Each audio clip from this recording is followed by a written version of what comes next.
Hello everyone, कैसे हैं आप सब। एक बार पुनः शिव कोचिंग क्लासेस पर स्वागत है और न्यूमेरिकल क्वेश्चन का अगला सीरीज लेकर आ चुका हूं चैप्टर सेकंड का। आप लोग कहेंगे कि सर बहुत सारे पार्ट बनाते हैं। देखो, हर पार्ट में 2 से 3 क्वेश्चन, 4 क्वेश्चन तक करा देता हूं और छोटे छोटे क्वेश्चन भी कराता हूं, लॉन्ग टाइप के भी क्वेश्चन कराता हूं। तो 20 मिनट अप्रॉक्स आपका वीडियो रहता है, तो आप लोग सारे वीडियो देख सकते हैं और आपको बोरिंग भी नहीं लगेगा। मैं 1 घंटे का बना भी दूं प्यारे भाइयों तो आपको थोड़ा सा बोरिंग होगा। तो 3 क्वेश्चन 4 क्वेश्चन करते हैं ताकि आप कम समय में पढ़ें भी, इंटरेस्टेड भी रहे और बोरिंग भी ना लगे। क्योंकि मोबाइल भी प्यारे भाइयों है ना, 24 घंटा इंसान नहीं चला सकता यार। तो 5 वीडियो आप देखोगे 5 घंटे का, तो फिर आप बोर हो जाओगे। तो यदि 20-20 मिनट की वीडियो आते हैं और मेरे मैक्सिमम वीडियो ऐसे ही रहते हैं 15 से 20 मिनट। ओके, तो चलिए शुरू करते हैं। और पिछले जो वीडियो हैं वो आपको प्लेलिस्ट में मिलेंगे, तो जाकर के प्लेलिस्ट विजिट करें और वहां पे सॉल्व करें। ओके, जो भी क्वेश्चन कराया मैंने। आज का पहला क्वेश्चन है डियर स्टूडेंट की 1 माइक्रोफैरड, 3 माइक्रोफैरड और 2 माइक्रोफैरड के धारिता के 3 संधारित्र हैं, श्रेणी क्रम में और समांतर क्रम में जुड़े हुए हैं। तो प्रत्येक स्थिति में तुल्य धारिता निकालना है। पहले थोड़ा सा समझे, यदि आप प्रीवियस वीडियो नहीं देखे हैं तो थोड़ा सा फार्मूला समझे कि जब श्रेणी क्रम में जुड़ा होगा प्यारे भाइयों तो इस क्रम में जुड़ा होगा। 3 है ना, तो इस क्रम में जुड़ा रहेगा। ओके, इस क्रम में ये आपका क्या है, श्रेणी क्रम में। एक क्या है भैया, श्रेणी क्रम में जुड़ा है। इसका C1, इसका C2, इसका C3 हो जाएगा। ठीक है ना। तब इसकी जो तुल्य धारिता है स्टूडेंट, तो 1/C बराबर होता है 1/C1 plus 1/C2 plus 1/C3। ये चीज आपने पढ़ लिया कि श्रेणी क्रम संयोजन में ये प्यारे भाइयों तुल्य धारिता का, यदि इसमें कई सारे संधारित्र जुड़े हों तो फिर और आगे चलता जाएगा 1/C4 1/C5। और जैसे मान लीजिए यहां पर मैं कह दूं कि 1/C बराबर 1/C1 प्लस 1/C2, कहां तक n बार, कहां तक n बार, तो 1/C बराबर हो जाएगा n/C1। क्यों? क्योंकि एक एक एक एक एक 2 बार जोड़ो 2 आएगा, 3 बार जोड़ो 3 बार आए तो n बार जोड़ो तो n आएगा, तो सिंपल n/C1।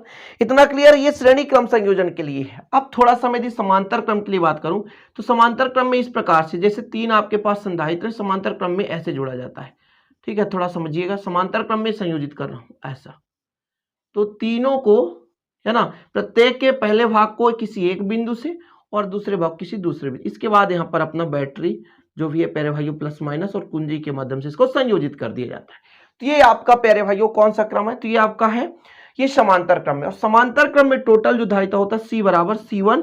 ठीक है, क्लियर है, C बराबर C1 plus C2 plus C3 ये होता है।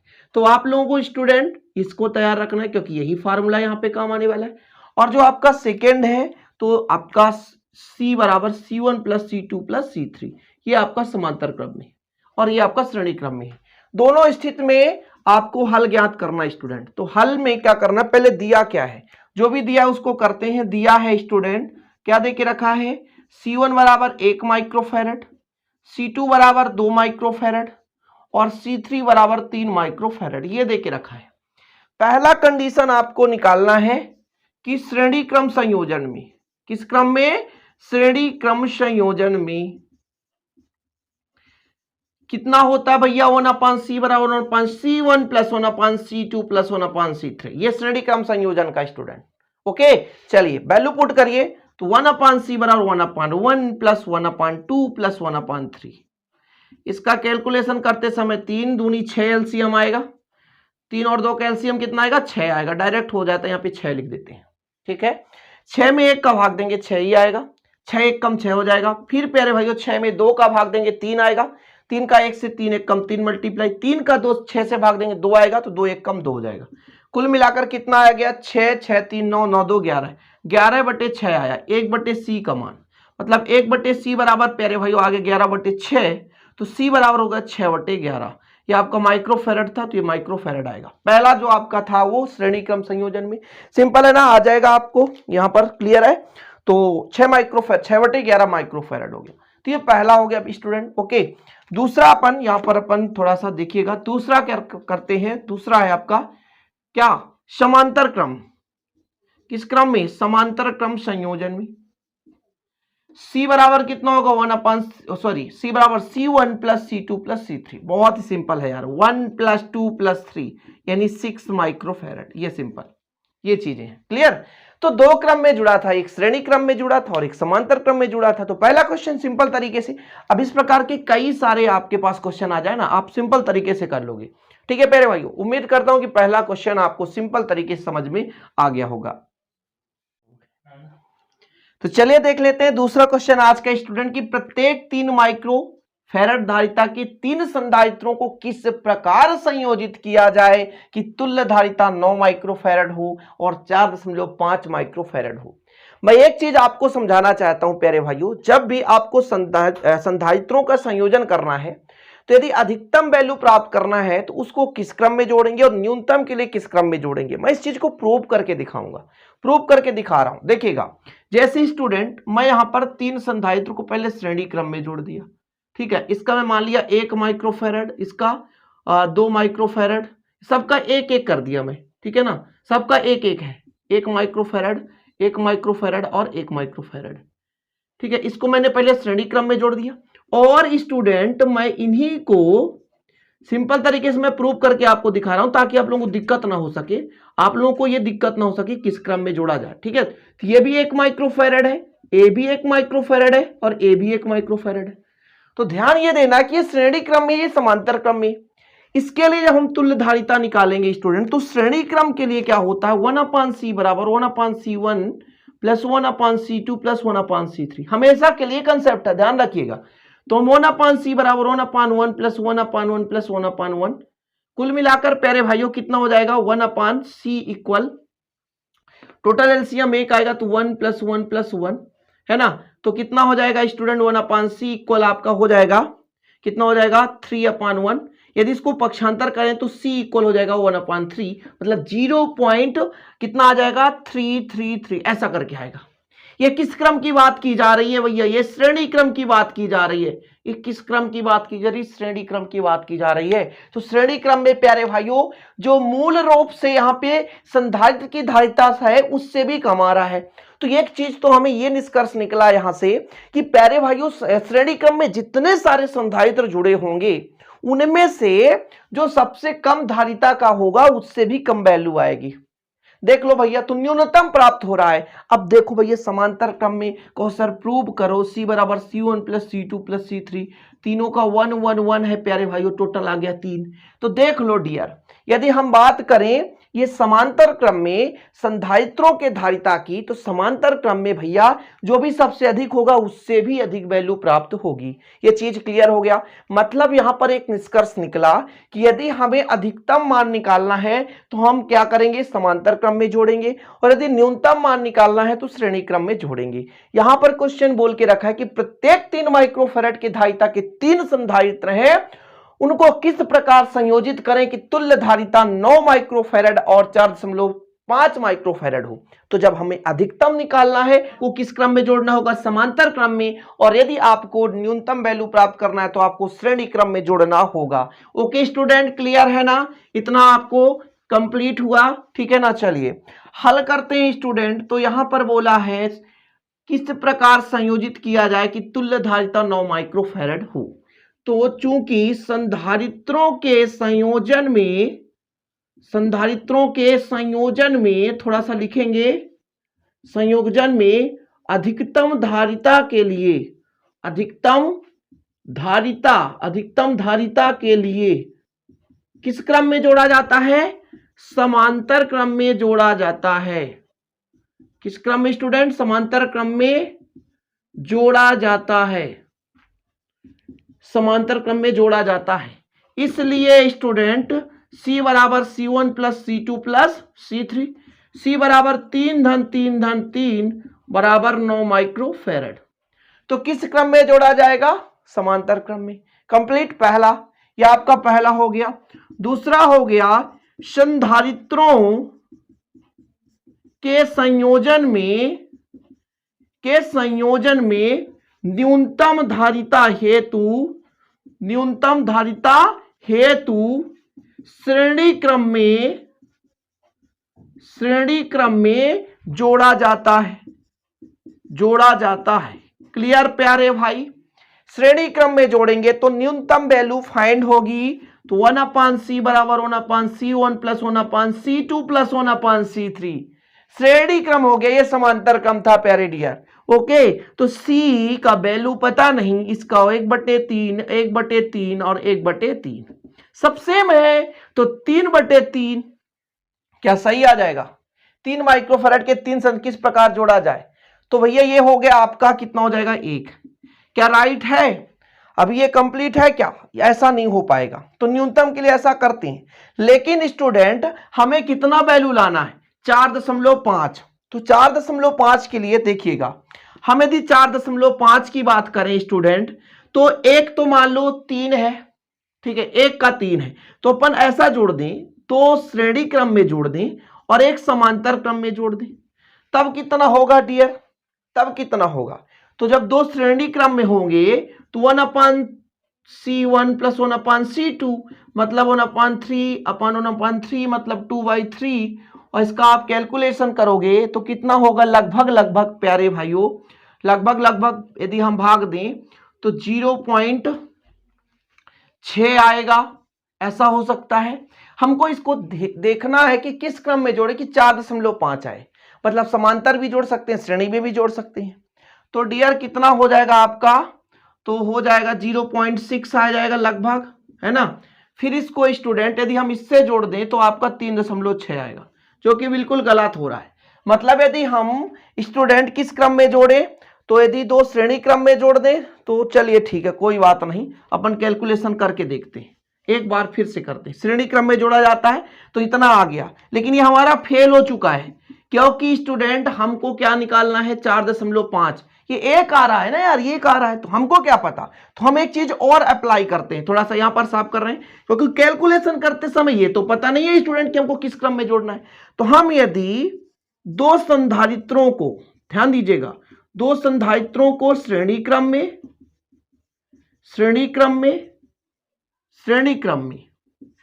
व एक संधारित्र को चेक कर रहे हैं, जरूरी नहीं है कि ये भी आ जाएगा तो अच्छी बात है। एक संधारित्र को समांतर क्रम में जोड़ दें, समांतर क्रम में, ठीक है, थोड़ा ध्यान दीजिएगा। हमने दो संधारित्रों को श्रेणी क्रम में जोड़ दिया और एक को समांतर क्रम में, तब प्यारे भाई 1/C बराबर 1/C1 प्लस 1/C2, मतलब 1/3 धन 1/3 बराबर 2/3। कोई दिक्कत नहीं, चलो 2/3 प्यारे भाइयों। मतलब यहां से यदि हम आपसे कह दें कि C बराबर हो जाएगा 3/2 और 2 का भाग दोगे 1.5 माइक्रोफैराड आ गया, देख सकते हो आप। सिंपल तरीके से देख लो प्यारे भाइयों, अभी हमने 2 का निकालना है, इसका हमने मान लिया C1, इसका मान लिया C2 और इसको हमने मान लिया C3, और इन दोनों का जो परिणामी निकल कर आ रहा है वो C है प्यारे भाइयों, वो क्या है? C है। ओके, अब जब हमने कहा कि एक संधारित्र को समांतर क्रम में जोड़ा, मतलब C' निकालना चाहते हैं, तो ये टोटल अपना निकल कर आया C, और प्यारे भाइयों इसके साथ एक C3 है, समांतर क्रम में सीधा जोड़ा जाता है ना, सीधा जोड़ा जाता है। ओके, तो C का मान है हमारे पास 1.5 और C3 का मान है 3, यानी 4.5 माइक्रोफैराड। जी हाँ प्यारे भाई, किस क्रम में जोड़ा जाए? तो हमने जब पूरे को श्रेणी क्रम में जोड़ दिया तो हमारे पास कितना वैल्यू आ रहा था? 1, लेकिन जब हम पूरे को समांतर क्रम में जोड़ा तो 9 आया। आपको लाना कितना था? 4.5। तो अपन ने क्या किया कि दो संधारित्रों को श्रेणी क्रम में जोड़ दिया और एक संधारित्र को समांतर क्रम में जोड़ दिया। क्वेश्चन घुमा सकता है प्यारे भाइयों, परेशान नहीं होना, सिंपल तरीके से उस क्वेश्चन को पहले आप समझो, फिर उसको सॉल्व करो। सीजी बोर्ड में नवबोध बुक चलता है, एमपी बोर्ड में भी नवबोध चलता है, एनसीईआरटी तो हर जगह चलता है। सीजी बोर्ड के अधिकतम बच्चे बोलते हैं कि सर आप कौन से बुक से यूज करते हो, एमपी के भी, जहां भी। मैं मैक्सिमम नवबोध और शिवलाल का यूज करता हूं, एनसीईआरटी भी मेरे पास है, लेकिन प्यारे भाइयों मैक्सिमम जो मेरा बुक्स है मैं आपको बता रहा हूं तो नवबोध और शिवलाल, क्योंकि मैंने उससे बचपन से पढ़ा आ रहा हूं, उसी से पढ़ा रहा हूं, और एनसीईआरटी का भी यूज करता हूं। तो आप लोग यदि बुक लेना चाहते हैं तो नवबोध और शिवलाल ले सकते हो, कोई दिक्कत नहीं। ओके, तो उम्मीद करता हूं प्यारे भाइयों दूसरा क्वेश्चन आप लोगों को समझ में आया होगा, पर थोड़ा सा कोई भी क्वेश्चन उसको पहले बारीकी से समझे, इसके बाद सॉल्व करें। अगला क्वेश्चन देखते हैं स्टूडेंट की, प्रत्येक 9 पिकोफैराड के 3 संधारित्र श्रेणी क्रम में जोड़े गए। कितने संधारित्र? 3 संधारित्र। ऐसे आपको समझना है, 3 संधारित्र हैं, ये पहला, दूसरा और तीसरा, किस क्रम में जोड़े गए? श्रेणी क्रम में। तो इसका फार्मूला कितना होगा? 1/C बराबर 1/C1 प्लस 1/C2। इतना क्लियर है, ये फार्मूला हो गया। आगे चलते हैं। सबका 9 पिकोफैराड है, पिकोफैराड को फैराड में बदलेंगे तो -12 का गुणा करेंगे, श्रेणी क्रम में जोड़े गए हैं या संयोजित किए जाते हैं। इस संयोजन की कुल धारिता कितनी है, यानी सी का वैल्यू निकालना है। यदि संयोजन 120 वोल्ट के स्रोत के साथ जोड़ा जाए तो प्रत्येक धारिता के प्लेटों के बीच विभवांतर कितना होगा, मतलब ये जो प्रत्येक भैया संधारित्र है इनमें दो प्लेट है, इसके बीच जो भी का मान है वो कितना होगा। तो भी बराबर होता है भैया, क्या होता है, क्यू अपान सी होता है। भी बराबर क्या होता है, क्यू अपान सी। इस फार्मूले से अपन वैल्यू फाइंड करेंगे। तो चलिए प्यारे भाइयों हल करते हैं। हल करते समय आपको ध्यान ये देना है कि C1 का मान भी कितना है, 9 पिको फैरड। अच्छा, इसको यदि हम फैरड में गुणा करें, बदलें पिको भैया, पिको यानी 10⁻⁻12 फैरड हो जाएगा। ठीक है, ये C1 का मान आ चुका है। और यदि हम पिको फैरड में भी निकालना चाहें तो निकाल सकते हैं स्टूडेंट। ठीक है, यदि हम पिको फैरड में ही निकालना चाहें तो निकाल सकते हैं, कोई दिक्कत नहीं। C2 बराबर 9 पिको फैरड और C3 बराबर 9 पिको फैरड होगा। फैरड में बदलेंगे 10⁻⁻12 का गुणा करना होता है, लेकिन हम पिको फैरड में ही निकाल देते हैं, कोई दिक्कत थोड़ी ना है। चलिए आगे यदि हम बात करें कि चूंकि तीनों संधारित्र किस क्रम में जोड़े गए हैं, श्रेणी क्रम में